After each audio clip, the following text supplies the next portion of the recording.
Hello all, this is Mrs.Lalithamani, Associate Professor from SNS College of Nursing. So in this lecture series, we were learning about a new topic every time, and in this lecture series, we will be getting to know about the larynx, which is a very important organ in the respiratory passage or in the respiratory system. So why do we need to know about the larynx in the respiratory anatomy of an adult health nursing one subject? So we need to know about the normal anatomy and physiology of larynx, where we can attend the patient with the problems happening in the laryngeal system. So coming on to the larynx is also called as a voice box. It will be present in the windpipe, so where the voice box will have take up the role of routes the air and food into the proper channels and plays a role in the speech. So when coming on to the larynx or voice box, it is present in the respiratory passages, and it will be redirecting whether the food has to enter the respiratory passage or the air has to enter the respiratory passage.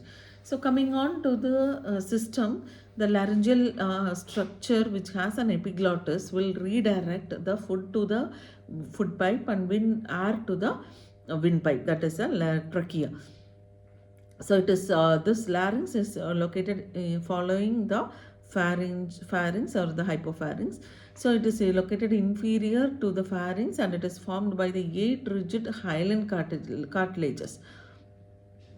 Hyaline cartilages will be a spoon shaped structure which will be a flap of elastic cartilage covering the anterior portion of the tracheal ring. So here coming on to spoon shaped cartilage, flap of elastic cartilage, that is called as an epiglottis. So this epiglottis is a structure which will be redirecting, or it will be redirecting the air and food. So how this happens? The epiglottis is a flap-like structure which will be opening up according to the usage of the portal of entry. That might be the air which is coming through the nose and the food which is coming through the mouth. So the epiglottis will close and open the other food pipe or windpipe, so that the component enters into the right track. So then larynx, here the larynx will be having a thyroid cartilage. So we have seen that larynx or the voice box, or it is also called as a vocal cords. So this system is responsible for making the voice to get created. How does this create? So this thyroid cartilage, the larynx is formed by the help of thyroid cartilage. It is largest of the hyaline cartilage and is the shield-shaped thyroid cartilage which protrudes anteriorly and is commonly called as Adam's apple. So this Adam's apple is a structure which will be seen in the anterior part of the thyroid cartilage, which will be having an impact like a protrusion. So this will be more prominently seen in the neck region, that too in males. So that is why we call it as an Adam's apple. So the thyroid cartilage will be present in the anterior portion. So how does this helps in the speech? So when a person is trying to create an voice or the sound, so the vocal cords will take up the vocal cords. Cords are like the thread-like structures which will be opening and closing, which will be pulling up the anterior the strings-like structure, open and close.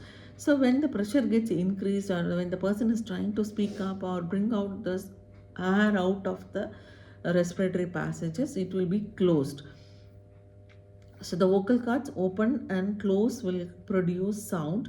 So when this larynx is getting inflamed, injured, or being removed in case of laryngectomy, the person will not be able to produce a vacuum, that is a negative pressure, which will create as a sound. So once this happen, what will be resultant will be, so it will be coming out as a low tone. And if we speak normally, the vocal cord will open and close so that the sound is created accordingly. So far we have seen about what is the importance of larynx, how it is being involved in the respiratory functioning and also in the production of speech. So when we handle a patient with the laryngectomy or laryngitis, we should understand that the vocal cords are also in trouble. So the voice hoarseness will be there, or the person with the laryngectomy may not be able to speak. Until we see in the next, we will have a quick review on the laryngeal spasm. Thank you.